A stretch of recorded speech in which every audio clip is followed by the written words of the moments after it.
ঐতিহাসিক 18ই আগস্ট এই দিনে মালদা জেলার স্বাধীন হয়েছিল। এই দিনে মালদা জেলার স্বাধীন ভারতের অন্তর্ভুক্ত হয়েছিল। সেই ঐতিহাসিক দিনটির স্মৃতিকে সামনে রেখে মঙ্গলবার মালদায় পালিত হলো মালদা দিবস।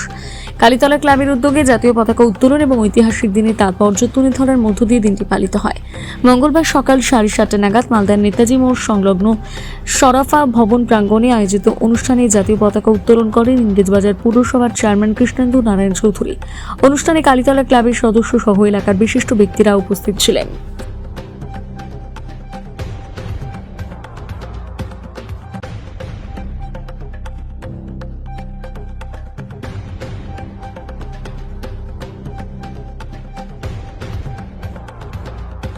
গুরুত্ব যখন আমাদের স্বাধীনতা পেয়েছিলাম 1947 সালে 15ই আগস্ট গভীর রাতে, সেই সময় মালদা পরাধীন ছিল।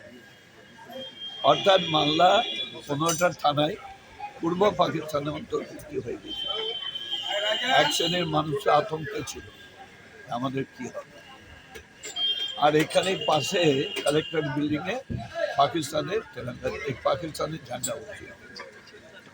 সেই সময় যারা আমাদের সীমানা ঠিক করছিল ব্রিটিশদের হয়ে র্যাডক্লিফ, সেই র্যাডক্লিফ কমিশনের কাছে আমাদের মালদার কিছু মানুষ, শিবেন্দু শেখর রায়, আমাদের আশুতোষ চৌধুরী, আরও তারা গিয়ে এই র্যাডক্লিফ কমিশনের কাছে দরবার করেছিল। অবশ্যই শ্যামাপ্রসাদ মুখার্জি তাদেরকে সহযোগিতা করেছিল এবং পরবর্তীকালে অনেক কাটাছেড়ার মধ্যে দিয়ে 15টা থানা মালদার ছিল, সেখানে 5টা থানা পূর্ব পাকিস্তানে চলে যায় এবং 10টা থানা মালদায় ফিরেছে। মালদার 17 তারিখের রাত্রেবেলা, অর্থাৎ 18 তারিখে মালদাকে পুনর্ভাবে স্বাধীন বলে ঘোষণা করা। এই জন্যে আমরা দ্বিতীয়বার স্বাধীনতার পতাকা তুলেছি।